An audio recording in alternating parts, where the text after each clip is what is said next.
Em 1 Crônicas, capítulo 15, todo o capítulo vai falar sobre a restauração da presença de Deus na nação de Israel por meio da Arca da Aliança. Quem já ouviu falar da Arca da Aliança, levante a mão, diga amém. A Arca da Aliança foi feita como símbolo da presença de Deus, que era colocado no Santo dos Santos, onde o sumo sacerdote podia tocar e ali adorar o Senhor. E a Arca da Aliança representava a presença de Deus, o sinal de Deus na vida do povo. É tanto que quando o povo de Israel saía para a guerra, os sacerdotes levavam a Arca da Aliança nos ombros, e aonde a Arca da Aliança passava, na frente dos soldados, ali significava que Deus iria na frente do povo de Israel. E quando o povo de Israel de fato estava vivendo a presença de Deus, e essa arca estava de fato levando a presença de Deus, todas as guerras eram conquistadas. O povo de Deus não perdia nenhuma guerra quando a Arca da Aliança estava sendo considerada nas guerras, porque a presença do Senhor era representada pela Arca da Aliança, e os sumos sacerdotes levavam. Então eu queria que você olhasse para quem está do seu lado, só para a gente começar a antecipar alguma coisa aqui. Diga para quem está do seu lado: você hoje é a Arca da Aliança. Diga: é através de você que a arca vai levar a presença de Deus. Diga: você é a arca. É sobre você que a presença está hoje. Amém? Então vamos ler aqui o que Davi faz, porque Davi, quando começa a reinar em Israel, ele já não tinha o privilégio de ser respaldado pela presença de Deus por meio da arca. A arca foi perdida, ou melhor, foi tomada do povo de Israel, na época em que o sacerdote Eli é quem realmente estava em eminência em Israel. A arca estava na casa de Deus, e por causa do pecado dos filhos de Eli, do próprio Eli, Deus permite que os filisteus peguem a Arca da Aliança e levam. E quando o rei Saul foi estabelecido rei, foi ungido o rei de Israel, já não tinha mais a Arca da Aliança em Israel. E passa o reinado do rei Saul, e não há uma preocupação em trazer a Arca da Aliança. Davi é levantado rei, e por muito tempo Davi vence as guerras sem a Arca da Aliança. Mas havia no seu coração um desejo de trazer de volta a arca, porque essa arca representava a presença de Deus.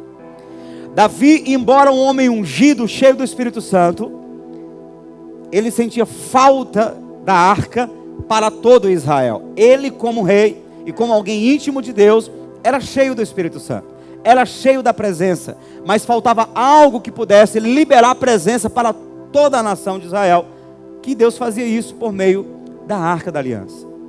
No capítulo 15, versículo 1, diz que a arca é levada para Jerusalém. Eu vou estar lendo aqui na tradução NVI. Depois que Davi tinha construído casas para si na cidade de Davi, a cidade de Davi, você sabe, era Belém. Quem sabia disso? Belém é a cidade de Davi. Ele preparou um lugar para a arca de Deus e armou uma tenda para ela. Então Davi disse: somente os levitas poderão carregar a arca de Deus, pois para isso o Senhor os escolheu e para ficarem sempre a seu serviço. Davi reuniu todo Israel em Jerusalém para trazer a arca do Senhor para o lugar que ele havia preparado. Davi estabelece os sacerdotes, dá um pontapé inicial. Vamos lá, vamos buscar a arca de volta. Quando chegamos, passa todo esse processo, quando chegamos no versículo 25 em diante, já é o momento em que eles vão trazer a arca. Assim, com grande festa, Davi, as autoridades de Israel e os líderes dos batalhões de 1000 foram buscar a arca da aliança do Senhor que estava na casa de Obed-edom.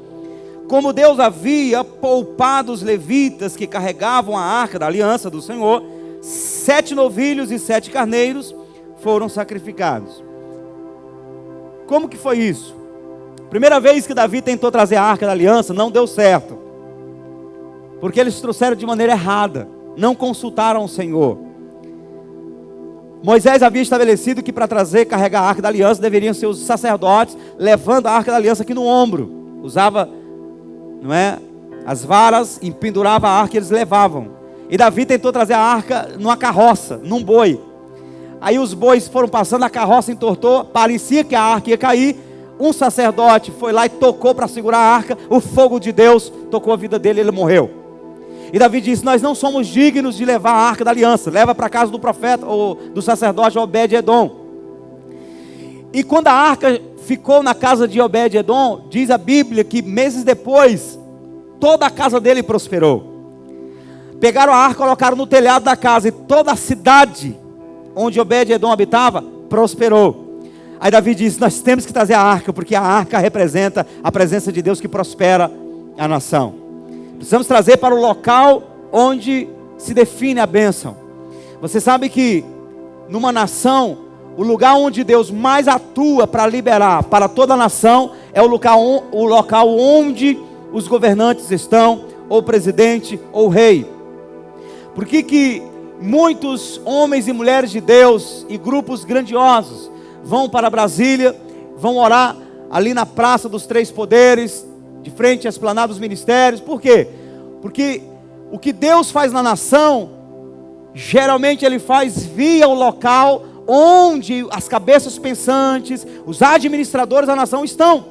Por isso que é importante a gente orar pelos presidentes, pelos deputados, senadores, governadores, para que por meio deles e por meio do local onde eles estão discutindo e decidindo projetos, Deus possa abençoar toda a nação. Posso ouvir amém?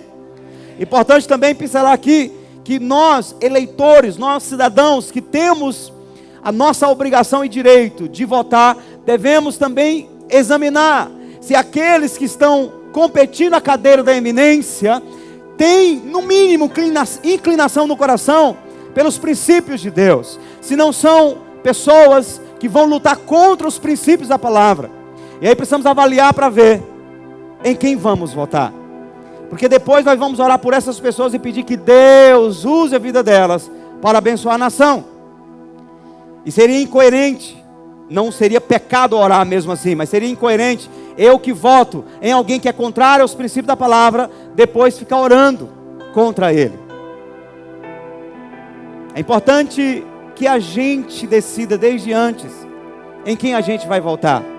Porque quando a gente estiver orando: Senhor, usa fulano de tal, usa o presidente, porque nós confiamos nele, nós acreditamos, nós votamos, então respalda e usa a vida dele para abençoar toda a nação. Amém, queridos? Próximo domingo é votação de novo, é isso? É isso?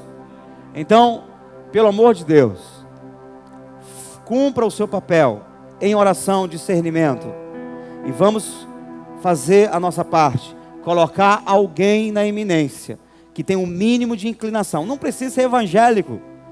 Deus não está querendo levantar um pastor, Deus está querendo levantar um administrador que tenha uma visão, que se compactue com os princípios da palavra de Deus, que pense na família, que pense na sociedade como um todo. Então,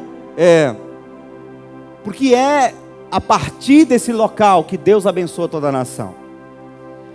Eu não sei se você já viu um vídeo de uma mulher ministrando, uma coreana, ensinando sobre interceder pela nação. Ela que já viu e tem visto e acompanhado o avivamento da Coreia do Sul, e ela ensina lá que nós devemos, antes de orar por nós, todos os dias, orar primeiro pelo presidente, para que Deus use a vida dele para toda a nação. E eles, lá na Coreia do Sul, todas as igrejas, pentecostais, avivadas, tradicionais, todos, sem exceção, todas as igrejas entenderam sobre fazer a oração da madrugada. E todas as igrejas entenderam a importância de orar pela nação. Quando a igreja ora pela nação, Deus guarda a igreja em paz, livre da perseguição e prospera toda a nação. E uma nação próspera é uma igreja próspera, amém, queridos? Sem resistência. E hoje a Coreia do Sul é um dos países que mais envia missionários, principalmente para os lugares proibidos.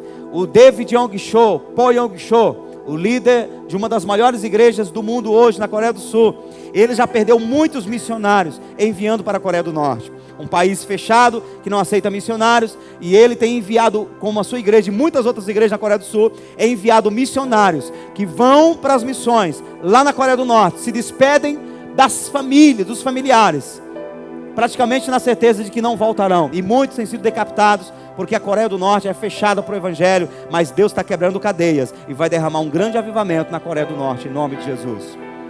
Assim como todos os países fechados, porque o Evangelho vai ter que entrar em todas as nações. Não há uma promessa que uma nação se converta totalmente, mas uma promessa que todos em todas as nações escutem sobre o Evangelho. Então as cadeias têm que quebrar, as resistências têm que quebrar, porque o Evangelho tem que ser liberado e pregado para todas as nações. Eu posso ouvir amém? Posso ouvir um glória a Deus? Vamos orar muito pela nossa nação, para que a nossa liberdade religiosa continue, e que Deus use essa nação como celeiro de missionários para todos os confins da terra, em nome de Jesus. Davi entendeu a importância de trazer a presença de Deus para o palácio, para o local onde se liberava a bênção para toda a nação. O versículo 25 em diante diz assim: assim, com grande festa, Davi, as autoridades de Israel e os líderes dos batalhões de 1000 foram buscar a arca da aliança do Senhor, que estava na casa de Obed-edom, como Deus havia poupado os levitas que carregavam a arca da aliança. Então foi sacrificado para o Senhor 7 novilhos e 7 carneiros. Quando Davi percebeu que Deus estava aceitando a maneira como os levitas, os sacerdotes, estavam trazendo a arca, ele se alegrou. Ele disse: Deus está permitindo a gente trazer a arca, Deus está permitindo, Deus está nesse negócio, então vamos fazer um sacrifício para o Senhor. 7 novilhos, 7 carneiros, e começou uma grande festa, amém? Davi se alegrou. Versículo 27. Davi vestia no manto de linho fino, como também todos os levitas que carregavam a arca, os músicos, e Kenanias, chefe dos músicos. Sabia que já tinha louvor, igual você vê aqui, melhor, muito mais gente tocando naquela época. Davi tinha uma visão de adoração tremenda. Davi vestia também o colete sacerdotal de linho. E todo Israel acompanhou a arca da aliança do Senhor, todo Israel, a nação toda, irmãos, estava envolvida nesse maravilhoso evento. Todo Israel estava acompanhando, não é, a arca da aliança do Senhor alegremente, ao som de trombetas, cornetas e símbolos, aos toques de liras e de harpas. Quando a arca da aliança do Senhor estava entrando na cidade de Davi, Mical, filha de Saul, observava de uma janela. E aconteceu que, ao ver o rei Davi dançando e celebrando, ela o desprezou em seu coração. Será que você não é alguém que se constrange em dançar na presença de Deus, porque existe uma Mical na sua vida? Uma Mical que fica olhando para você, observando para atrapalhar você? Eu queria dar um pouco de destaque nessa questão aqui, da maneira como Mical, uma das esposas de Davi, ela recebe essa atuação dele. Nós podemos ir para 1 Samuel, 2 Samuel melhor. Conta mais detalhadamente. E eu vou aqui ler só para expor um pouquinho desse coração perturbado, atribulado de Mical. Capítulo 6 de 2 Samuel, capítulo 6, versículo 16, diz assim: aconteceu que, entrando a arca do Senhor na cidade de Davi, Mical, filha de Saul, observava de uma janela. Diga comigo, janela. Diga, janela. E ao ver o rei Davi dançando e celebrando perante o Senhor, ela o desprezou em seu coração. Versículo 20 em diante, 2 Samuel 6, 20. Voltando Davi para casa para abençoar sua família, Mical, filha de Saul, saiu ao seu encontro e lhe disse: como o rei de Israel se destacou hoje, tirando o manto na frente das escravas de seus servos, como um homem vulgar. Olha a expressão que ela traz de correção, de crítica para Davi. Mas Davi disse a Mical: Foi perante o Senhor que eu dancei, perante aquele que me escolheu em lugar de seu pai ou de qualquer outro da sua família, da família dele.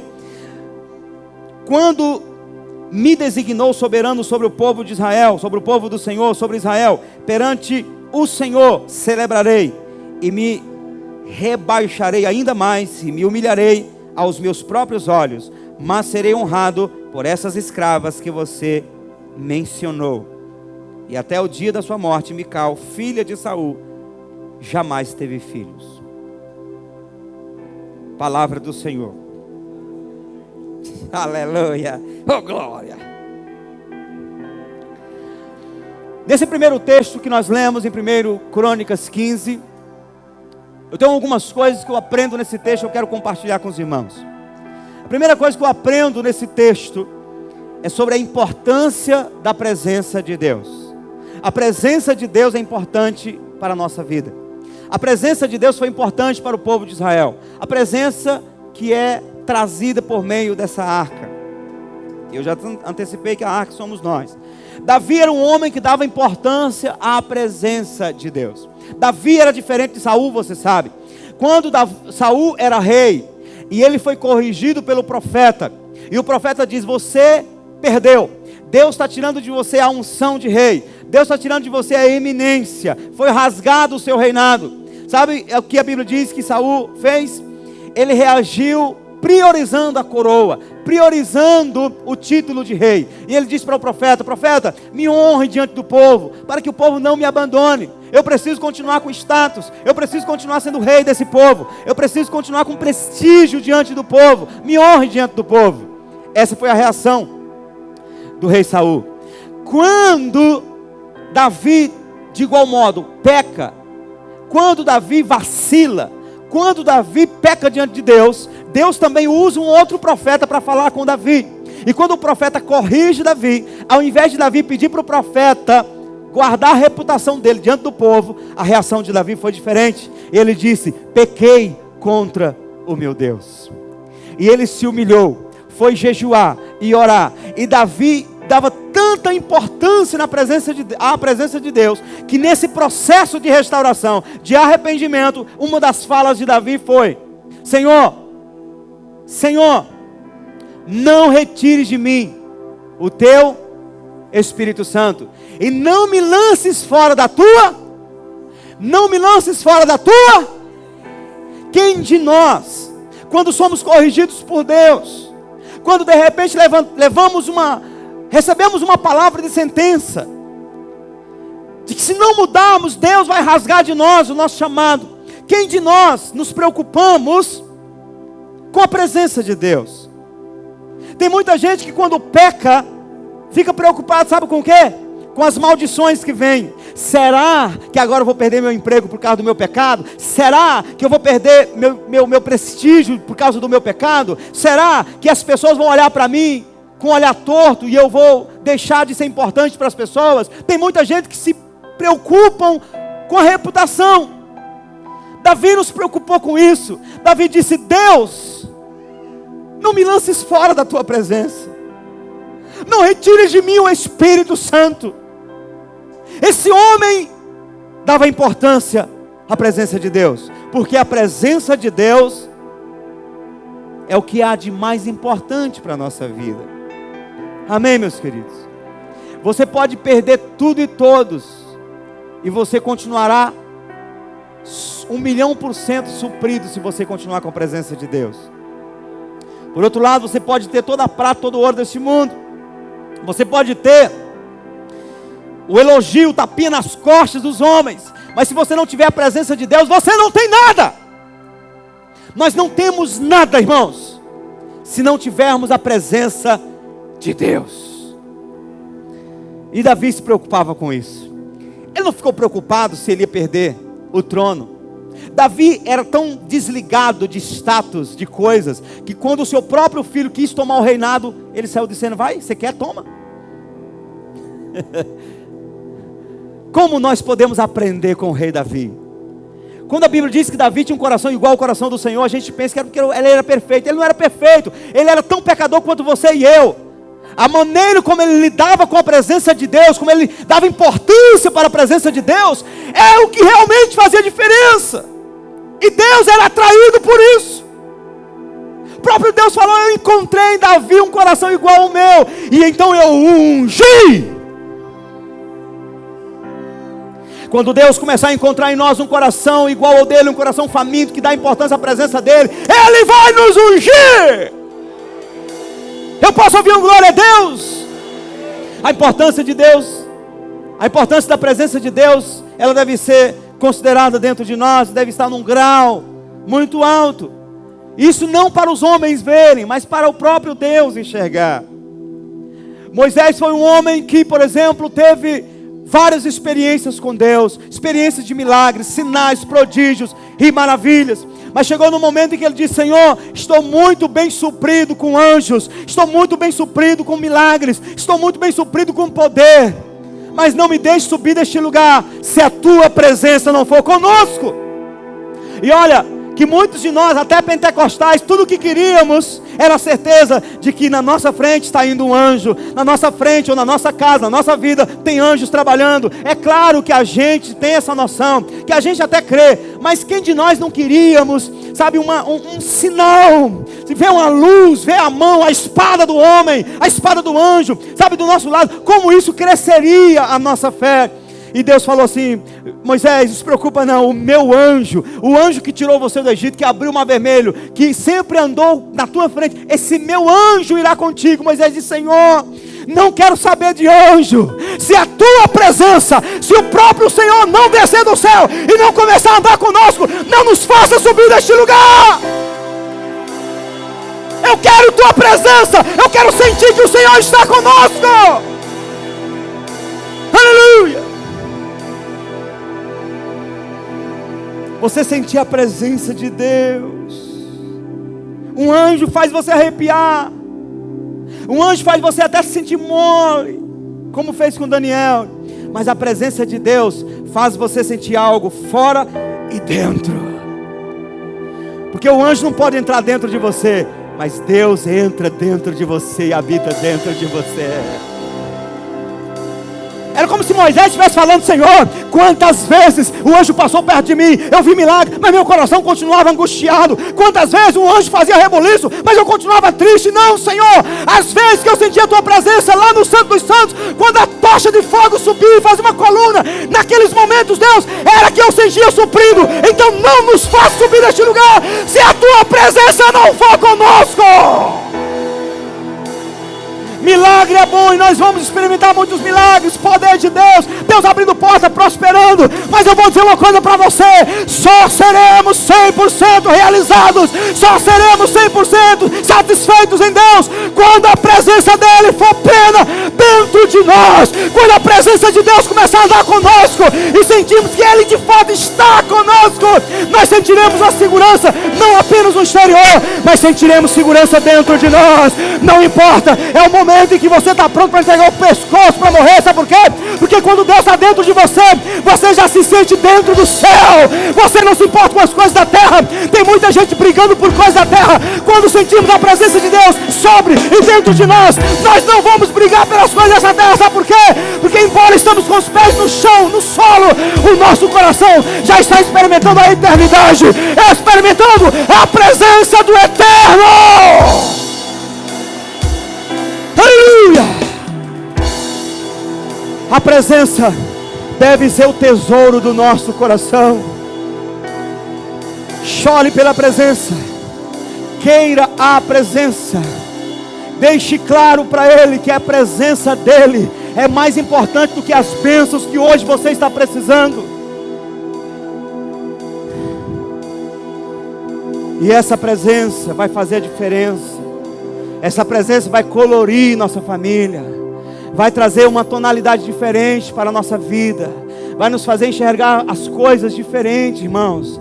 Nós enxergamos o mundo na nossa própria ótica, na ótica do mundo, na ótica das notícias. Enxergamos as coisas na ótica da nossa insatisfação, do nosso vazio. Enxergamos as coisas deste mundo na ótica das nossas lutas e percalços e adversidades. Quando a presença de Deus está dentro de nós, nós passamos a enxergar o mundo na ótica dele, é vendo pelos olhos dele. Quem viu aquele profeta que, acho que foi no Facebook que eu vi, que estava em Brasília, estava indo para outra viagem, Deus mandou ele vir ao Brasil, ele teve uma visão de uma águia voando, e ele passou a enxergar pelos olhos da águia, a águia voando, ele enxergando pelos olhos da águia, porque a Bíblia diz que aqueles que esperam no Senhor serão como, voarão com asas como águia. Quando nós começarmos a ser mais cheios da presença de Deus, nós vamos enxergar Teresina como Deus enxerga. Nós vamos enxergar o Piauí como Deus enxerga, o Brasil como Deus enxerga. E quando começarmos a enxergar na ótica divina, nós teremos uma linguagem contrária à linguagem do mundo. Nós teremos uma reação contrária à reação do mundo. Quando todo mundo estiver indo para um rumo, nós estaremos indo para o rumo de Deus. A Bíblia diz que quando o samaritano, quando o homem foi ferido, passou um levita e passou um sacerdote, e eles estavam indo para o mesmo rumo, mas de repente veio o bom samaritano, e o bom samaritano vinha seguindo o seu próprio caminho, um caminho diferente do sacerdote e do levita. O bom samaritano representa Jesus, que veio para morrer por nós e tirar de nós as nossas feridas e nos curar, amém? Quando nós estamos cheios da presença de Deus, ainda que os sacerdotes estejam andando por um caminho, e levitas, ainda que todas as igrejas estão andando por um caminho, buscando prosperidade, buscando coisas, brigando por isso, brigando por aquilo, se nós estivermos cheios de Deus, nós estaremos trilhando um caminho diferente. Não é porque somos uma igreja evangélica que nós vamos alinhar todo mundo que crê. Nós vamos trilhar o caminho do Espírito Santo, o caminho do avivamento. Nós seremos um povo independente, não independente do Evangelho, não independente do corpo de Cristo, mas independente aqui, irmãos. Quando todo mundo estiver fissurado somente em prosperidade, quando todo mundo estiver fissurado somente nas coisas boas desse mundo, nós ainda continuaremos dando ênfase à presença de Deus. Se a crise vier, vamos continuar, não vamos mudar. Vamos agora fazer campanha de prosperidade porque está em crise. Não, pode vir crise, pode vir perseguição, pode vir o que for. Nós continuaremos buscando o avivamento, que é a presença de Deus em nós, fluindo dentro de nós. Em nome de Jesus, o Senhor vai nos capacitar como igreja a passar por todas as adversidades, todas as provações, e não vamos mudar a nossa linha de pensamento, porque a nossa linha de pensamento é uma só. Queremos a presença, queremos o avivamento, queremos a presença de Deus, e essa presença você não perde por esperar. De repente, ela vai cair neste lugar, tua vida será mudada, tua maneira de pensar será mudada, tua maneira de ver será mudada. Você vai deixar de brigar pelas coisas mesquinhosas deste mundo, pelas mesquinhas desse mundo. Não, você vai parar de brigar por coisas, e você vai perceber que quando você buscar realmente a presença de Deus, Ele vai começar a abrir caminhos para você, Ele vai te suprir em todos os caminhos. Salomão chegou para Deus, Deus falou: Salomão, me peça algo. Salomão disse: eu quero sabedoria para guiar teu povo. E Deus disse: porque você não pediu prata, não pediu ouro, não pediu mulheres, mas pediu sabedoria por causa do meu povo, eu te darei todas as coisas além de sabedoria. E sabe o que é sabedoria? Lá em Provérbios diz que a sabedoria clama nas esquinas: venha para mim. O apóstolo Paulo diz que em Jesus estão escondidos os tesouros da sabedoria e da ciência. Aquela sabedoria que Salomão pediu, sabe quem era? Jesus! Se você começar a pedir: Jesus, eu quero mais de Cristo em mim, eu quero mais da presença dEle, eu quero ter a mente de Cristo, eu quero ter o coração de Cristo, eu quero ter o caráter de Cristo, o manto de Cristo, a santidade de Cristo, a bondade de Cristo, o amor de Cristo, a maneira de falar, a maneira de ver, a maneira de pensar, de se relacionar, a maneira de pregar. Eu quero mais de Cristo. Quando a nossa prioridade for Cristo, sabe o que Ele diz? Aonde está o teu tesouro, aí estará o teu coração. O nosso coração vai estar totalmente nele, envolvido nele. E a nossa vida será diferente, a nossa linguagem será diferente. Irmão, eu vou dizer uma coisa para você.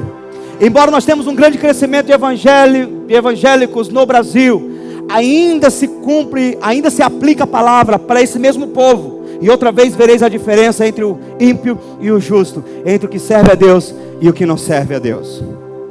Entre essa grande turma de gente que está entrando nas quatro paredes, participando de culto. Eu estava indo para Bolívia em 2005. E eu sentei na poltrona porque a gente foi de ônibus de São Paulo até Corumbá. De Corumbá pegamos o trem da morte. O trem pulava dessa altura assim.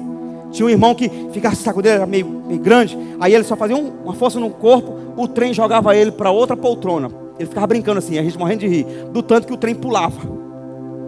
Minha esposa grávida na época, pegou lá a área VIP, sofreu menos. Aí depois a gente pegou outro trem e foi para Santa Cruz de la Sierra. Foi a minha primeira experiência com a língua espanhola. E quando eu estava indo de São Paulo passando ali já no Pantanal Mato Grossense, eu estava do lado de um irmão que eu nunca tinha visto, conheci pela primeira vez. E eu estava falando de avivamento para ele. Eu estava falando dos heróis da fé. Eu falava de Moody, Charles Finney. Ele nunca tinha lido os livros. Eu estava falando de David Bryan, falando de Jonathan Edwards, falando de homens, Lutero, John Wesley, homens que arderam no Espírito Santo. Ele disse: olha, eu nunca li esse livro, mas eu participei de uma pregação de um homem que ele não era diferente desse que você está falando. Qual é o nome dele? Gregório McNulty. Eu disse: meu amigo, esse homem é uma loucura. Ele disse: não, ele é louco, ele é diferente de todos os pregadores que eu já ouvi. Quando todos os pregadores só falam de prosperidade ou disso, aquilo, aquele homem só fala de uma coisa: amando a presença. Só fala da presença, de estar na presença do Espírito Santo, de estar com Jesus, beijando Jesus. Aquele homem era diferente, ele é um doido, ele é um louco. Irmãos, nós precisamos viver esse nível. Os próprios crentes vão chamar você de doido. Alguém vai olhar para você: rapaz, enquanto eu estou aqui pelejando para ver se eu mudo uma coisa no meu casamento, para ver se eu melhoro alguma coisinha, tu está falando dessa loucura aí, meu irmão. Isso não existe não. Isso aí isso é um ET. Claro, irmãos, quem ama avivamento, quem ama a presença de Deus, está com o pé na terra, mas o coração é no céu o tempo todo. E o apóstolo Paulo era um desses. Ele disse: se ressuscitasse com Cristo, pensai nas coisas que são de cima. E você está aqui de repente, e você até vacila em alguma coisa. Alguém pergunta: rapaz, o que está acontecendo que você não está meditando? Rapaz, eu não consigo parar de pensar no céu. Eu não consigo parar de pensar em Jesus. Eu me lembro no início da minha conversão, a fome era tão grande, irmãos, que às vezes eu estava lá na portaria do hospital, sendo vigia. Irmãos, a fome era tão grande, quando eu passava assim umas 4 ou 5 horas, que eu não tinha um tempo sozinho com Deus, eu deixava a portaria sozinho lá. E eu me trancava no banheiro. Eu me ajoelhava. E eu tinha 3, 4 minutos aqui na presença dEle, dizendo: eu te amo, Senhor, eu não posso ficar sem Ti. Não saia da minha vida, eu quero mais, Senhor, dá-me mais de Ti, dá-me mais de Ti. Quando eu vi que era o tempo mais ou menos que alguém usava para fazer alguma coisa, eu voltava para o local. E eu fazia várias vezes. Às vezes eu estava começando a orar e escutava: cadê o porteiro? Cadê o porteiro que está aqui? Aí eu tinha que sair do banheiro. Quando você está envolvido, queimando. Eu me lembro uma vez que eu estava estudando o ensino médio. E eu estava na sala de aula. E tinha uma professora que inclusive ela mora aqui em Teresina. Estava dando aula de filosofia, se não me engano. E meu coração queimando. Eu não aconselho ninguém a fazer isso. Eu estava aqui do lado de um crente. E o meu coração queimou de uma tal maneira, com fome de ter um momento com Deus. E parecia que eu estava escutando um grito lá do monte: ei! Ei! Estou esperando.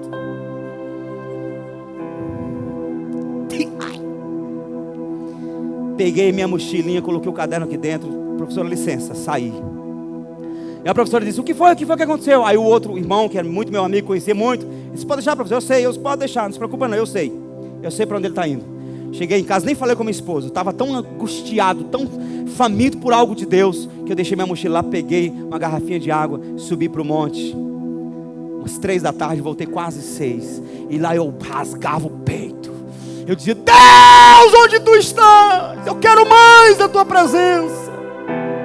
Aí no outro dia eu voltava para a escola, aí eu encontrei um amigo lá no outro dia, ele disse, irmão Cecinho, rapaz, quando você saiu ali, eu já sabia que você estava indo para o monte orar. A minha vontade foi fazer a mesma coisa, mas eu fui covarde. E várias vezes eu deixei de fazer alguma coisa e corria para um ambiente que eu escutava ele me chamando.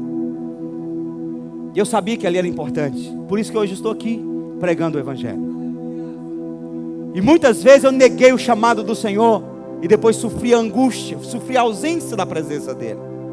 Eu quero indicar uma coisa para você. Quando você sentir o teu peito queimar por um pouco, nem que seja 2 minutos, vale a pena. Abra mão de qualquer coisa que você pode abrir mão. Vá para um lugar reservado. Joga um beijo para ele. Dá um beijo no coração dele. Diga, Senhor, eu estou aqui. Senhor, eu quero mais de ti. Não me deixe sair da tua presença. Vai ter momentos que ele vai te chamar só para testar se você prioriza mais ele do que qualquer outra coisa. E nós precisamos dar valor. A Bíblia diz que teve um momento em que Davi ficou sem a esposa, ficou sem as coisas dele, porque os soldados passaram na aldeia, levaram tudo. Os próprios soldados de Davi quiseram abandonar ele. A Bíblia diz que Davi sai a um lugar à parte e se fortalece no Senhor. Ele vai orar e pergunta, Senhor, eu posso ir atrás, eu vou conseguir vencer, eu vou conseguir tomar de volta. E ele escuta o próprio Deus falando. Ele não usou sacerdote, ele não usou profeta, ele mesmo foi para Deus. E Deus disse, vai que você consegue. Quando ele volta outro. Os soldados que estavam enxergando em Davi um derrotado, quando Davi volta, diz, levanta a poeira, vamos lá buscar nossas coisas. E os soldados se animaram, porque viram em Davi e sentiram a presença de Deus na vida dele. Vai ter situações na nossa vida que a gente vai estar quase que perdendo a guerra sem saber o que fazer. Meu irmão, 5 minutos que você tira para Deus e expõe teu coração ao fogo dele, ele virá e você vai começar a enxergar as coisas na ótica dele. Você vai ouvir a voz dele pegando a tua mão dizendo, não temas, eu sou contigo, eu te levanto, eu quem abro os ferrolhos de ferro, os portões de bronze, sou eu que abro o caminho do deserto e rio no ermo. Nós não podemos ser uma geração sem a presença de Deus.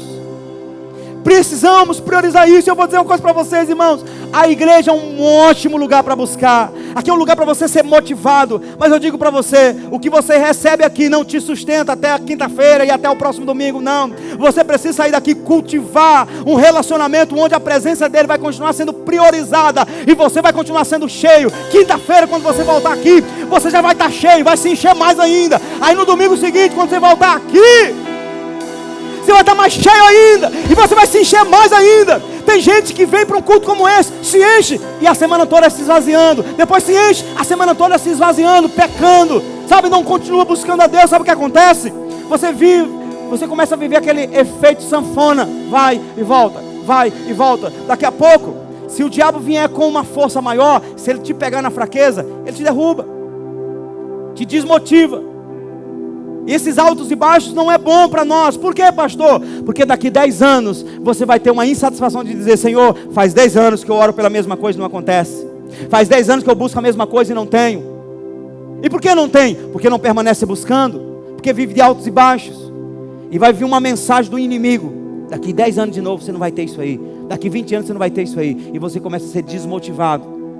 Por isso que a constância na presença de Deus deve ser uma realidade em nossa vida. Não caia, não se afrouxe, não reduza, não volte atrás. Vamos continuar buscando até a presença de Deus, até sermos cheios na medida em que precisamos. Posso ouvir amém? Posso ouvir aleluia? Você sai daqui da igreja abençoado, coração cheio, peito estourando. Aí chega em casa, você não consegue administrar as emoções e se envolve com discussões. Aí, meu irmão, é como abrir uma válvula de escape. Quando você começa a discutir, as suas emoções afloram e você começa a responder à altura. A pessoa joga pedra em você, você pega a mesma pedra, joga de volta, xinga as pessoas e discute. Aí você começa a pecar no seu coração, deixar que o ódio, o rancor vai crescendo. Aí a presença que estava tão bem dentro de você começa a escoar. Você já teve a experiência de estar com o coração lavado, tão abençoado, meia hora depois ser tomado com uma angústia? Como pode isso? Nós precisamos fechar as brechas, as rupturas, para que a presença de Deus não saia mais da nossa vida, mas que ela possa ir crescendo, crescendo, crescendo, crescendo, crescendo, até transbordar. Posso ouvir um glória a Deus? Porque a presença ela é importante para a nossa vida. Moisés deu importância para a presença. O próprio Deus fala que a presença dele é importante. Paulo estava passando por uma luta na sua vida, um espinho na carne. Alguém estava esbofeteando ele, quem sabe fisicamente ou moralmente. E ele disse: Senhor, tira de mim esse cálice, tira de mim esse espinho. Deus falou: não se preocupa não, Paulo, fique tranquilo, fique firme, porque tem algo que é mais importante do que eu tirar esse espinho da sua carne. A minha graça te basta. Eu sou a tua porção, Paulo, fique firme. E aí o apóstolo Paulo entendeu que aquela luta que ele passava era para de alguma maneira abater o orgulho dele, porque ele era tão cheio de Deus, que ele disse que foi até o terceiro céu. E ele disse que para não se orgulhar das grandes revelações, Deus permitiu o espinho na carne dele. Por quê? Porque era mais importante para Deus permanecer na vida de Paulo, do que ele agora sair se vangloriando por causa das grandes revelações e começar a perder a presença de Deus. Porque o próprio Deus dá importância à presença dele em nós.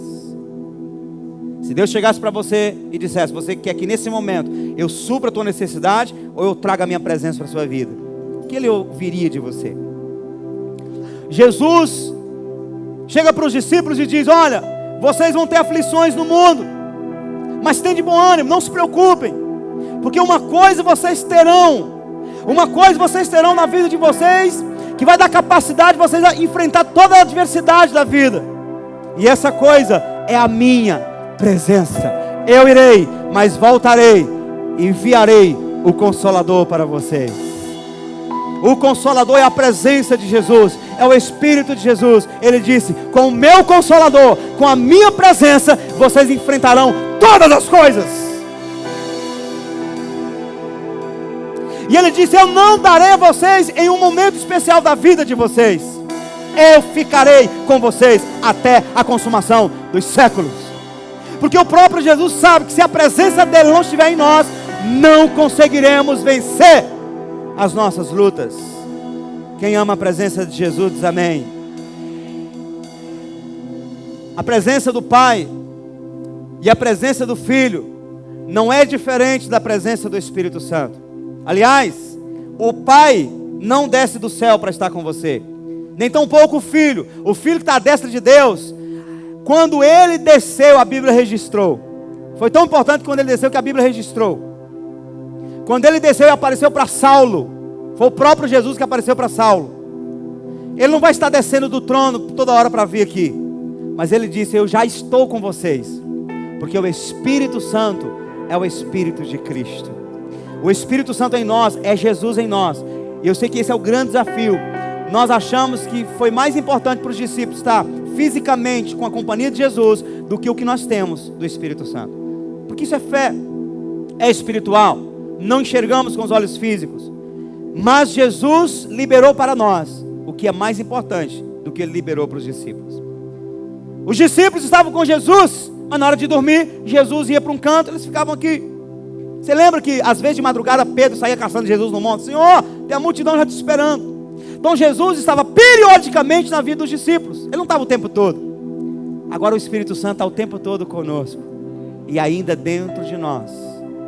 Quando você diz Espírito Santo, bem-vindo, e diz Jesus, bem-vindo, você está falando com a mesma pessoa. Em 2 Coríntios capítulo 3, 17, diz que o Senhor Jesus, referindo-se a Jesus, o Senhor é o Espírito. Jesus e o Espírito Santo é a mesma pessoa, são a mesma pessoa. não pode separar um do outro. O Espírito Santo não é um anjo de Deus, não é um enviado de Deus. O Espírito Santo não é um poder de Deus, não é um fogo de Deus, não é uma pomba de Deus. O Espírito Santo é Deus. Do mesmo jeito que a Bíblia diz que Jesus é Deus, diz que o Espírito Santo é Deus. Quando, pastor? Lembra de Ananias e Safira? Quando Pedro diz assim: por que, Ananias, por que você deixou Satanás encher o teu coração para pecares contra o Espírito Santo? Aí ele termina dizendo: não pecaste contra o homem, mas contra Deus. Porque o Espírito Santo é? Porque o Espírito Santo é? Porque o Espírito Santo é? Porque o Espírito Santo é? Se existir uma geração que tem toda a chance de viver muito mais intenso do que os israelitas viveram na época da Arca da Aliança, essa geração é a geração de hoje. Porque a presença de Deus vinha para a arca e abençoava o ambiente. A Bíblia diz que a presença de Deus agora veio para dentro de nós. Aleluia! Nós não precisamos fazer uma arca, e eu estou falando fisicamente, e sair com essa arca igual os sacerdotes, como tem igreja que está fazendo aí, pegando a arca da aliança, saindo e dizendo que a presença de Deus não está ali. Se a presença de Deus não estiver na vida daqueles pastores que estão levando a arca da aliança, eles estão fritos. Se a presença de Deus não estiver neles, que na arca não vai estar. O apóstolo Paulo diz que Deus não habita em algo feito por mão de homens. Deus habita no templo dele, que é você e sou eu. Vós sois o templo do Espírito Santo. Posso ouvir um aleluia? Deus pode colocar nessa toalha o poder de cura, sim ou não? Deus pode colocar uma unção para curar as pessoas, sim ou não? Sim ou não? Estava no lenço de Paulo, estava na sombra de Pedro. O poder de Deus pode ser colocado aqui e você ser curado. Isso não tem problema nenhum. Mas o próprio Deus não vai estar aqui. Deus está aqui. Deus não está nesse objeto, Deus está aí. É você que carrega Deus. É por isso que a Bíblia diz que a igreja é o corpo de Cristo. Se Jesus tiver que entrar em algum lugar, a igreja tem que ir com os pés dela. Porque quando a igreja pisa em algum lugar, Jesus está pisando naquele lugar. Porque a igreja carrega Jesus no coração. E Jesus é o Espírito Santo. Se não tivermos noção, revelação da importância de carregar a presença de Deus, vamos nos dar por satisfeitos em apenas vir no culto. Se o pastor pregar bonitinho, com a hermenêutica, uma homilética impecável, então eu estou na melhor igreja do mundo. Meu irmão, eu vou dizer uma coisa para você: a tua formalidade pode te levar para o inferno, se a presença não estiver na nossa vida. Se nós não tivermos noção e revelação de que o que de fato importa é a presença de Deus em nós, vamos morrer religiosos e ainda vamos para o inferno.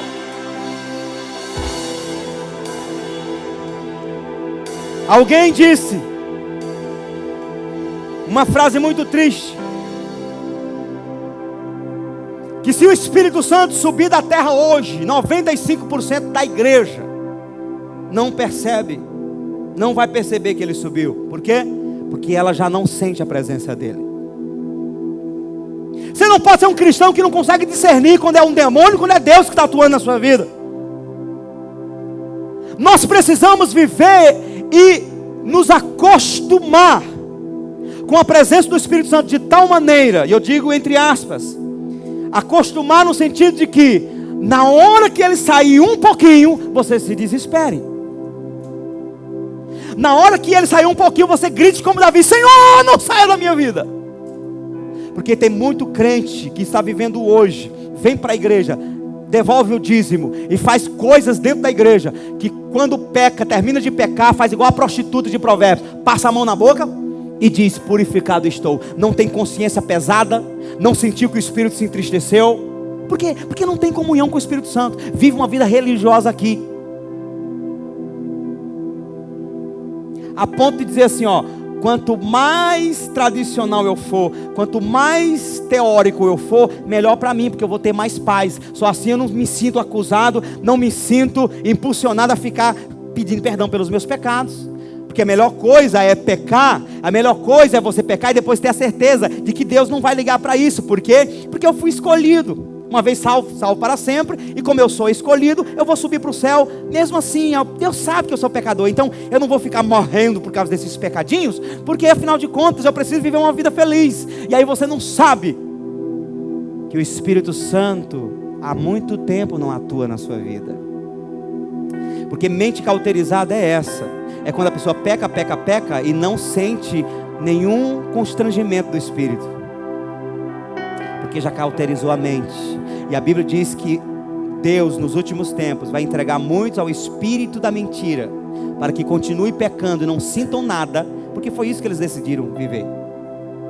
Agora, quem prioriza a presença de Deus, na hora que pecar, por muito ou por pouco, na hora que peca, já começa a dar um calafrio na alma, já começa a cair o semblante, já começa a se sentir mal. Por quê? Porque pecou. E quando peca, o Espírito Santo se sente desconfortável dentro de você, e o Espírito Santo vai começar a falar para você: não está certo isso, para com isso, eu vou saindo. E a Bíblia diz: não entristeçais, não apagueis o Espírito. É quando você começa a pecar, e o Espírito fica sem ação na sua vida, de tal maneira que daqui a pouco você não sente mais nada do Espírito Santo. Quando nós temos o Espírito Santo de verdade, que pecamos, nós voltamos rapidamente para o arrependimento, e é para isso que Ele está aqui. A Bíblia diz que Ele veio para nos convencer do pecado, justiça e juízo. Posso ouvir amém?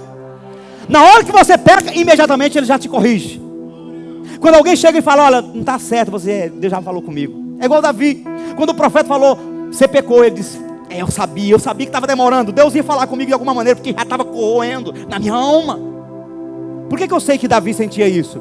Porque ele disse lá em Salmos 32: quando eu me calei, envelheceram os meus ossos todo dia. Porque a Bíblia diz que aquele que encobre as suas transgressões nunca, aquele que esconde o seu pecado nunca prosperará, mas quem os confessa e deixa alcançará misericórdia. Então, enquanto Davi estava com seu pecado escondido, seus ossos estavam envelhecendo. E osso na Bíblia representa fé. O que segura o nosso corpo em pé? Os ossos, ok? O que segura um crente de pé? Fé. Então, quando Davi estava no pecado, a sua fé estava definhando, envelhecendo, ele estava morrendo. Graças a Deus que veio um profeta, expôs, ajudou ele a se arrepender, e ele se reergueu. Por isso que é importante ter o Espírito Santo, porque na hora que você peca, imediatamente você se sente incomodado. Aí você tem que ser muito corajoso para continuar pecando e expulsar o Espírito Santo da sua vida, porque você sente que está literalmente expulsando o Espírito Santo. Mas quando nós priorizamos e damos importância para a presença, que percebemos que pecamos, que percebemos que Ele se entristeceu, imediatamente a gente volta para o trilho, se arrepende e volta para a santidade. E é por isso que nós temos o Espírito Santo. Posso ouvir amém? Tem gente que é igual Satanás, cita para você a Bíblia de Gênesis e Apocalipse, mas está no erro. Então conhecer a Bíblia demais, até o Satanás conhece. Ele discutiu com Jesus conhecendo a Bíblia. Ou você nunca encontrou com alguém lá na rua, nas drogas, e quando você vai evangelizar, ele começa a citar Salmo 91, citar Salmo 23, citar vários versículos bíblicos. O que adianta saber um monte de versículo bíblico se você não está sendo convencido pelo Espírito? Porque tem muita gente que não conheceu, tem que conhecer versículos. É bom, tem que até decorar, faça isso, mas não se assegure a isso. Não se assegura ao conhecimento que você tem. Apesar da Bíblia dizer: e conhecereis a verdade vos... Não é conhecer informação, é conhecer a verdade de Jesus na experiência, senti-lo, se envolver com Ele. Não adianta você ficar estudando, meu Deus, um livro bom que você lê, um autor que você praticamente sente que conhece ele por tantos livros. Por exemplo, tem muita gente que gosta de ler os livros de Marcos Lucado. Quem gosta de ler os livros de Marcos Lucado, Filipenses. Quem mais? Quem está, Luciano Subirá? Quem está lendo, por exemplo, os livros do John Bevere? Vamos lá, Bom Dia Espírito Santo, os livros do Benny. Quem já leu? Beleza. Você parece que você passa a conhecer o cara porque você está lendo as coisas dele. Ele fala tanto que você não conhece esse cara.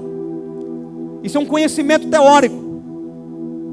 Você só vai conhecer Ele de verdade a partir do momento que você tiver a oportunidade de encontrá-lo e ter um momento com Ele. Aí você vai conhecê-lo de verdade. E se você puder andar com essa pessoa uma semana, aí você vai conhecer não somente aquilo que ele pensa a respeito daquilo que ele fala nos livros, mas você vai também conhecer como é que é ele com a esposa dele, com os filhos dele, com as ovelhas, com a igreja, com as pessoas.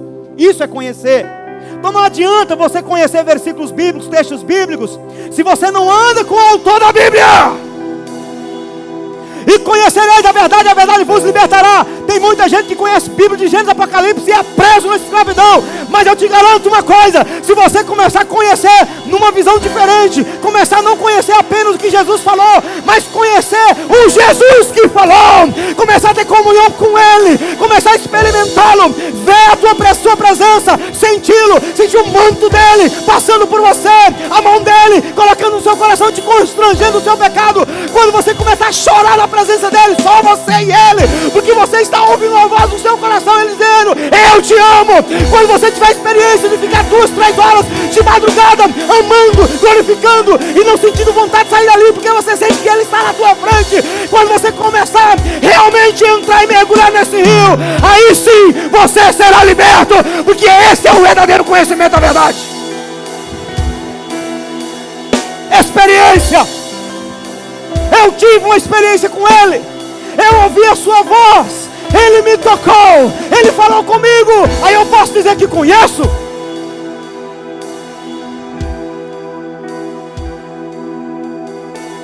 Sabe por que Davi priorizava tanto a presença? Valorizava tanto a presença? Em Salmo 63, sabe o que ele diz? Como suspira a corça pela corrente das águas, assim por ti, ó Deus, suspira a minha alma. Sabe o que ele diz em seguida? Quando entrarei de novo e experimentarei a tua glória? Como quem estivesse falando: eu já experimentei tua glória. Quando eu irei de novo? Quando eu vou experimentar de novo a tua glória, a tua face, contemplar a tua face? Sabe aquela música? Quem já pisou no Santo dos Santos?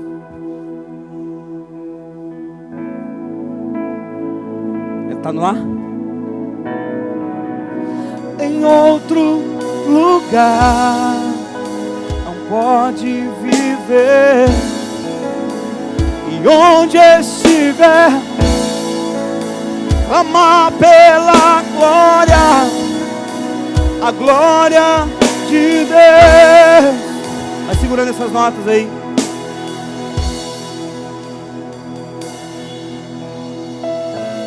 Por que é importante ter experiência com Deus?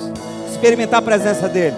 Porque no dia que você experimentar, vai ficar mais fácil você voltar para aquele lugar, porque você já sabe o gosto, você já sabe o quanto é maravilhoso.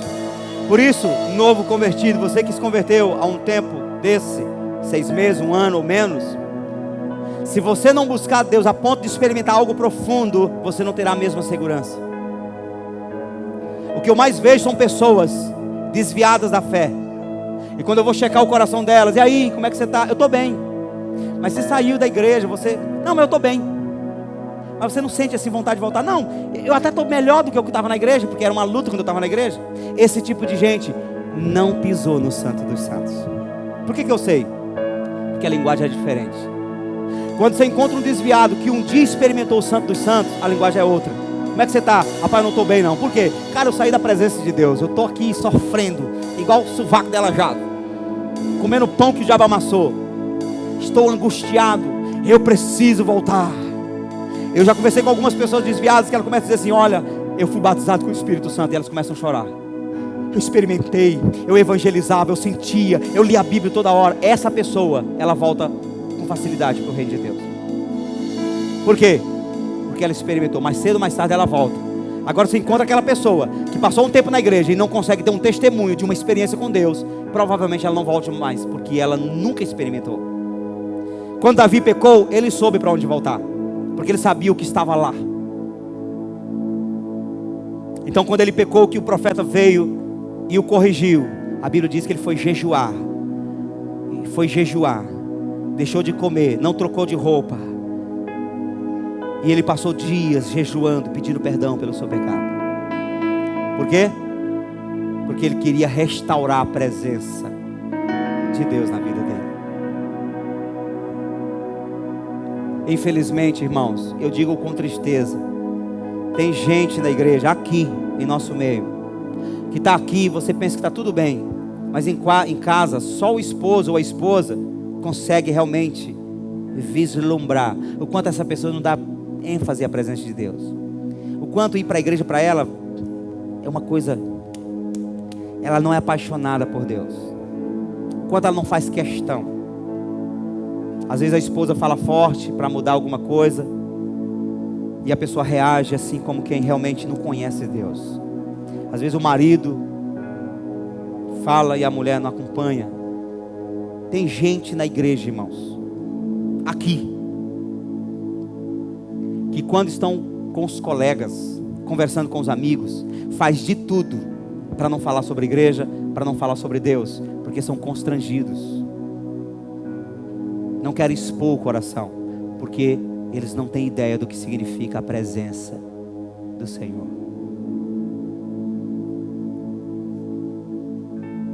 E por incrível que pareça, num ambiente como este, onde a presença de Deus já está, eu sinto a presença de Deus aqui, quem sente? Num ambiente como este, onde a presença de Deus está, Deus se manifesta a uns e a outros não. Tinha uma multidão atrás de Jesus, sentindo o que ele estava falando. Os discípulos aqui com ele. Mas estava cheio de fariseus, dizendo que o que ele fazia é por Beelzebul. Estava na frente do Deus Todo-Poderoso e não sentiam nada. Trancava o coração. Porque Deus, Ele sonda o nosso coração para liberar a presença dEle. Isso é tão forte que uma vez os fariseus mandaram os soldados ir buscar Jesus. Prendam ele. Está lá no Evangelho de João. E os caras foram. Quando eles entraram no ambiente, e o coração deles, embora sendo servos, seguindo a direção dos doutores da lei, eles tinham outro coração. Quando eles entraram no ambiente, a Bíblia diz que eles ficaram escutando Jesus falar. Escutaram, escutaram, escutaram e voltaram sem Jesus. Não prenderam Jesus. Quando chegaram diante dos judeus, dos fariseus, perguntaram: cadê o homem? Por que não prenderam o homem? Sabe o que eles disseram? Nunca vimos um homem falar como aquele homem. Foram para prender Jesus e foram capturados. Pastor, se os fariseus tivessem ido, não tinha sentido nada. Os soldados foram para prender, sentiram. Eu estou me arrepiando todo, irmão. A presença de Deus está aqui. Esse ambiente é o ambiente do Espírito Santo. É um ambiente de Deus. O teu desafio e o meu é abrir o nosso coração e dizer: Senhor, eu quero isso. Eu quero tua presença. Eu creio que quando a igreja, pelo menos 95% dos corações estiverem realmente querendo, Deus virá com muito mais facilidade. E é por isso da importância de uma pregação como esta, que eu poderia estar falando tantas coisas de sabedoria para você, e eu estou falando de algo tão simples. Parece ser tão simples, mas tão difícil de praticar. Eu estou falando de trazermos Deus para a nossa vida. E até parece que é assim meio que joga chover no molhado. Vocês estão dentro da igreja, pastor. Nós estamos dentro da igreja. A Bíblia já é a palavra de Deus. E você está falando que a gente ainda deve trazer mais Deus para a gente? Nós não tocamos nem a ponta do iceberg ainda. Mude. Quem já ouviu falar em Mude?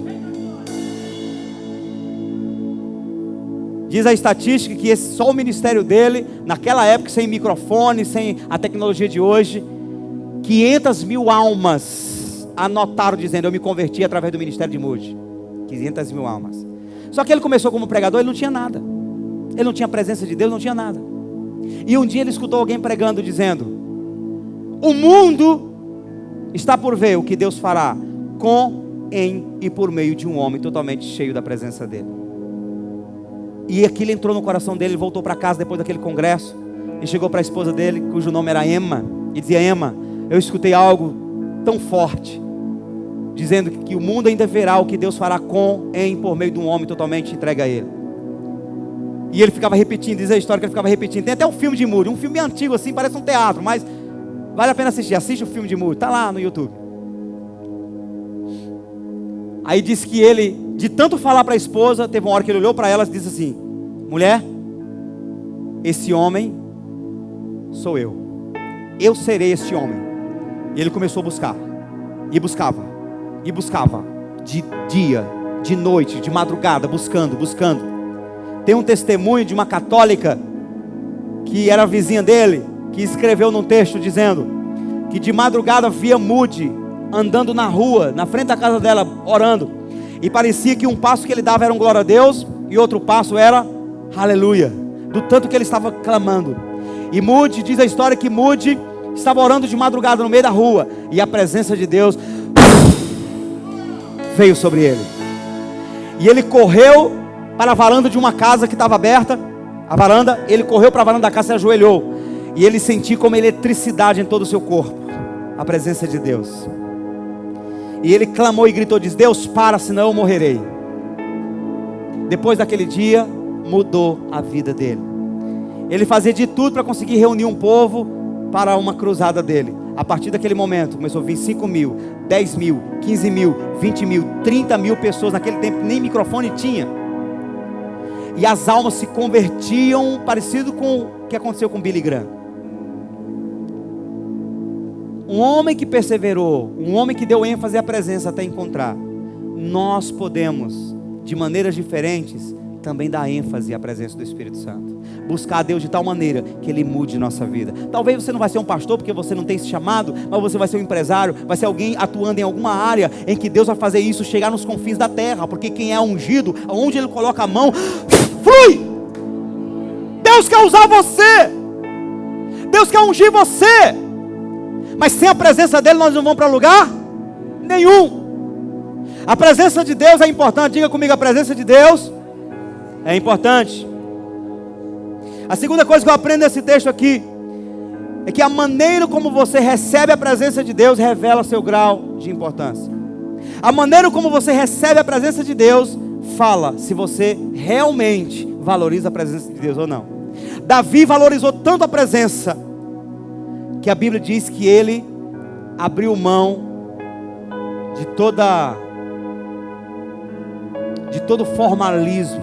Ele abriu mão de qualquer regra de rei naquele momento. Ele abriu mão da formalidade. A Bíblia diz que ele tirou as suas vestes reais, tirou o manto sacerdotal, e ele começou a bailar na presença de Deus. Parecia que Davi não estava mais diante das pessoas, parecia que ele estava trancado num quarto, sozinho, ele e Deus. E o que Jesus disse, irmãos? Ele disse: se o negarmos diante dos homens, Ele nos negará diante do Pai que está nos céus. Você vive negando Jesus, se constrangendo, não, se protegendo a reputação, porque alguém vai dizer que você é crente, você vai ser constrangido, e Jesus está só negando você agora diante do Pai também. Porque uma das maneiras de provarmos o valor que damos à presença de Deus é estarmos prontos e dispostos, independente do local, declararmos nossa identidade de cristãos, de adoradores do Senhor. Amém? Não importa onde você esteja, pelo amor de Deus, não passa essa vergonha para nós aqui, não passa vergonha para Deus, de depois de 6 meses, é que alguém no teu trabalho vai descobrir que você é crente. Depois de 1 ano, quando o pastor chega lá dando a paz do Senhor, os funcionários ou colegas de trabalho, ai, ele é crente, pastor? Pode ser lá na igreja, porque ele é muito quente. Como que Zaqueu recebeu a presença de Jesus? Primeiro ele sobe numa árvore. Você acha que Zaqueu não pensava no ridículo? Ele não pensava em como as pessoas iriam olhar para ele. Olha, o cara é tão pequenininho, ele reconhece tanto que é pequeno que subiu numa árvore. Vai crescer. Vão falar mal de mim, eu vou estar numa árvore olhando para Jesus. Aí eu vou ou não vou? Ele não pensou duas. Quando ele não conseguiu ver as pessoas, ele correu, subiu na árvore. Jesus reconheceu o coração dele, a maneira como ele estava disposto a ver Jesus, chamou a atenção de Jesus. Quantas pessoas importantes, até santas, que Jesus poderia escolher para ir almoçar na casa. Ele olha e diz: Zaqueu, desce-te depressa daí, porque me convém hoje almoçar na tua casa. A Bíblia diz que Zaqueu desceu depressa com alegria e levou Jesus para casa. A maneira como Zaqueu recebe Jesus, a presença de Deus, fez a diferença. Jesus estava na casa de um homem, e uma mulher prostituta sabia que ele estava lá, e a Bíblia diz que ela foi, abriu a porta, invadiu o ambiente que ela não cabia a ela, e a Bíblia diz que quando ela chegou nos pés de Jesus, ela começou a chorar nos pés de Jesus, e as lágrimas dela lavavam os pés de Jesus. Ela pegava o próprio cabelo e enxugava os pés de Jesus, e o dono da casa começou a julgar Jesus no coração, dizendo: se esse homem fosse profeta, saberia que é uma prostituta que está fazendo isso com ele. E Jesus, conhecendo o coração dele, expõe a maneira como ele o recebe em casa, e disse: Simão, quem ama mais? Quem muito é perdoado e quem é pouco perdoado? É claro, Senhor, que é o muito perdoado. Pois é, essa mulher está fazendo isso porque ela se sente muito perdoada, por isso ela está expressando muito amor, lavando os meus pés com lágrimas, enxugando com os cabelos. Você me valoriza tão pouco, eu entrei na tua casa, você não me deu sequer uma bacia de água para lavar as mãos, nem toalha para enxugar. A maneira como nós estamos dispostos a receber Deus na nossa vida fará a diferença, e Deus considera isso, saiba disso. Esses textos não estão na Bíblia simplesmente para preencher um livro, estão na Bíblia para nos ensinar como lidar com Deus. Eu posso ouvir um aleluia?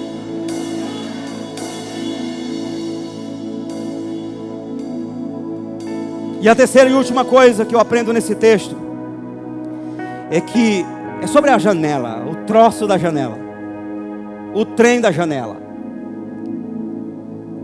Quem fica na janela nunca receberá a presença de Deus. Quem lembra que o apóstolo Paulo estava pregando um sermão de 7 horas? Vem Paulo, pregar aqui hoje. Tu fica sozinho para as paredes. 7 horas pregando. Tinha um jovem na janela chamado Eutico. A Bíblia diz que ele caiu da janela e quebrou o pescoço. Há uma explicação, diz que tinha muitas velas acesas e a fumaça aí saindo pela janela, ele entontou, caiu. Nada. Todo mundo pode ser que deu sono ali, mas ele estava no lugar de perigo. As pessoas começavam a cair e fazer assim com o pé, ó. Sono, se beliscava. O cara ficou na janela. Na hora que ele vacilou para cair, não deu tempo de se segurar em quê? Desceu. E eu profetizo que quem estiver hoje praticando aquela música fofoqueira, passando o dia na janela, falando da vida alheia, baladeira nas costas, tu vai cair da janela. Que não quebre o pescoço, mas que um dedo aí, um braço, só para tu aprender. A posição da janela não é bom para ninguém. A Bíblia diz que os soldados, os levitas e todo Israel estava junto com Davi dançando e bailando na presença de Deus. Não estava nem aí porque Davi estava fazendo. Ah, meu Deus, o rei está se expondo, tirou. Meu Deus, pela primeira vez eu estou vendo o rei com peça íntima, com a camisa de baixo. Não, ninguém falou isso. Mas tinha uma mulher na janela olhando. E porque ela estava na janela, ela olhou com outros olhos.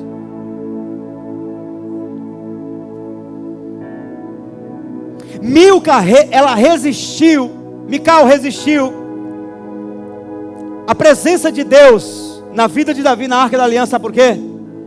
Porque ela não tinha um coração totalmente fechado para o reinado de Davi.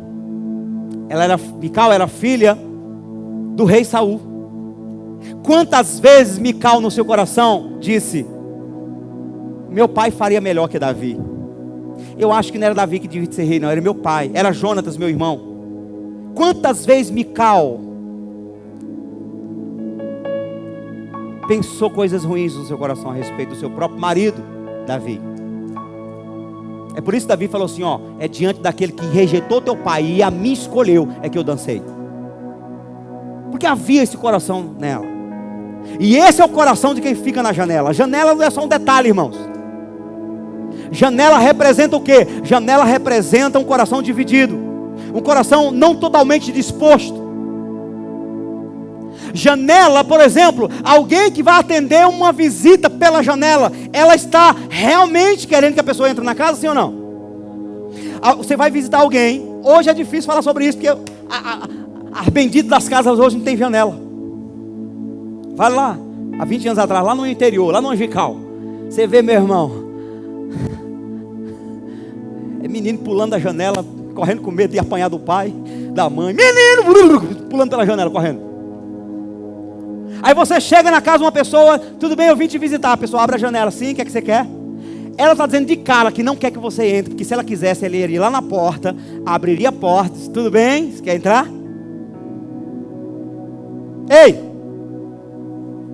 esqueça a janela. Jesus fala no capítulo 10 de João, que aquele que não entra pela porta é ladrão e salteador. Significa dizer que se você quiser que Deus entre na sua vida, não abra a janela, abre a porta. Porque tem muita gente, igreja, que está abrindo a janela para Deus. Está abrindo a janela da sua vida. Casamento é uma janela. Então ela diz assim: não, eu estou indo para a igreja, eu não estou querendo me batizar, não estou querendo ser crente, não. Eu quero que Ele ajude meu casamento. Então é uma janelinha que Ele abriu. Não, eu quero que Deus abençoe minhas finanças, eu preciso melhorar minha vida financeira. Então elas ficam abrindo janelas. Não, estou indo para a igreja por causa da minha saúde, eu estou indo para a igreja por causa disso, daquilo outro. Abrindo janelas da vida. E pede a bênção de Deus, e Deus dá. Por que Deus dá, pastor? Porque a Bíblia diz que Deus manda chuva sobre justos e injustos.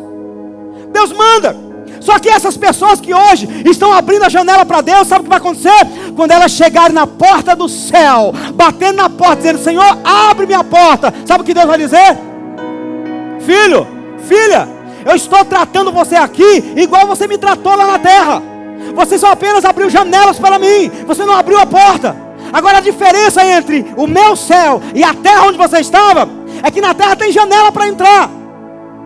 O ladrão, o salteador entra na terra, mas no céu não tem janela de entrada. Porque Apocalipse 22:14 diz: bem-aventurado aqueles que lavam suas vestiduras no sangue do Cordeiro, para que tenham o direito de entrar na cidade pelas portas.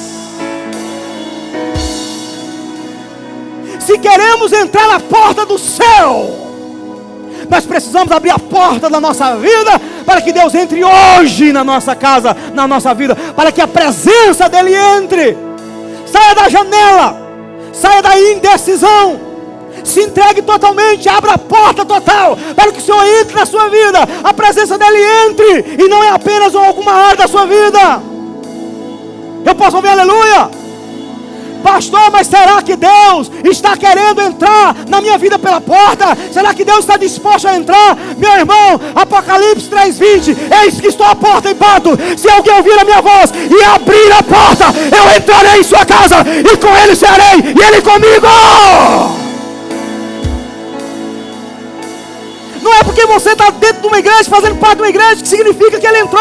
Pode ser que Ele ainda está liberando pela janela da tua casa alguma bênção, e hoje você precisa certificar-se de que Jesus entrou pela porta. Eu posso ouvir um glória a Deus? Adorar a Deus de todo o coração é a maneira mais eficaz de recepcionar a presença do Senhor.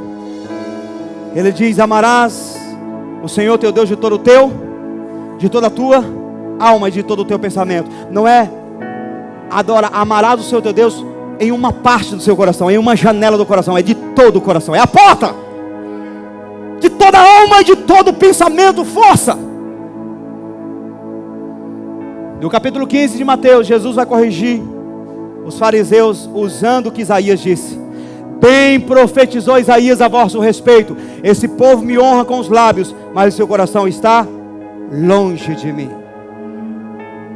A maneira como você, a importância que você dá à presença de Deus, e a maneira como você recepciona Deus na sua vida, vai garantir que Ele não apenas coloque uma mão na janela da sua vida, mas que Ele entre totalmente na porta do seu coração e faça morada na sua vida. Eu queria que você ficasse de pé. Eu ia pregar rápido, mas no meio do caminho eu desisti e decidi pregar normalmente.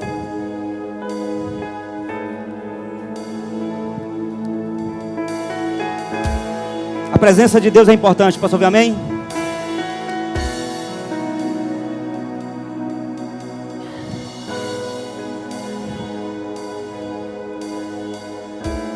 Quem já pisou?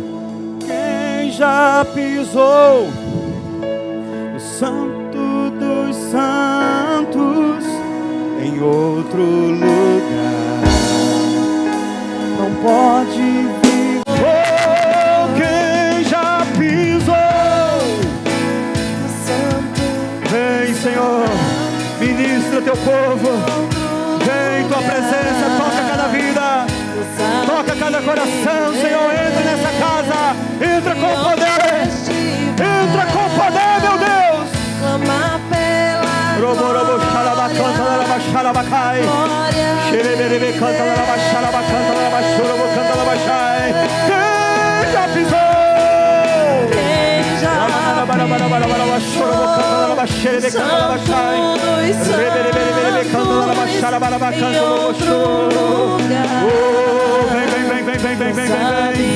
Vem com a tua presença, Senhor.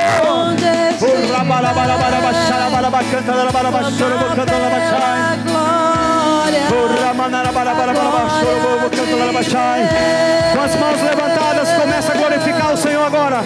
Glorifica o Senhor, glória, glória, glória, glória, glória, glória ao teu nome. Glória, glória, glória, glória ao teu nome, Senhor. Te glorificamos, vamos, igreja. Acabato, glorifica o Senhor. Glorifica o teu Deus. Quando você glorifica, Ele vem. Quando você glorifica, Ele vem. Glória, glória, glória, glória. Xarabababababababababa. Glória, glória, glória, glória, glória, glória, glória, glória, glória, glória, glória, glória, glória, glória. Vem tua glória, vem tua glória. Glorifica o Senhor, igreja, glorifica. A glória do Senhor está sendo derramada aqui. Vai ser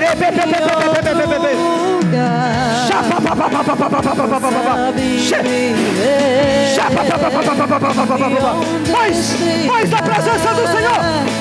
Mais a tua presença,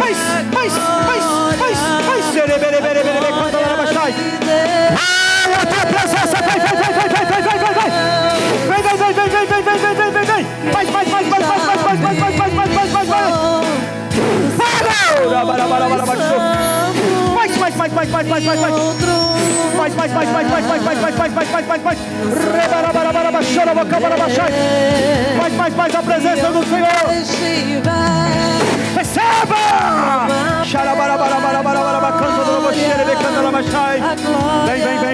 Vem. Levante as mãos e glorifica. Se você glorifica, Ele vem. Ele te toca. Mais. Toca, Espírito Santo. Chaca. Mais. Toca.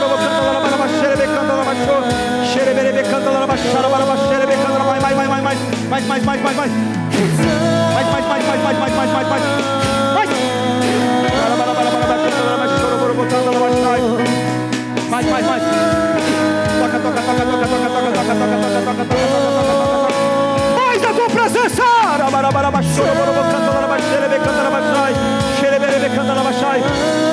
Mais da tua presença, Senhor. Mais. Mais da tua presença.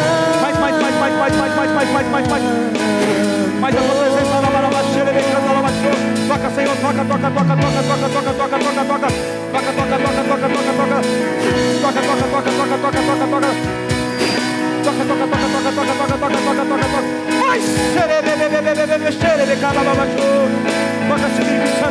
toca Espírito Santo. Eu me rasgo. Toca Espírito Santo. Vem Espírito Santo. Vem ministrando com poder. Vem ministrando com fogo.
a minha lamparina cheia de azeite para entrar na cidade pelas portas.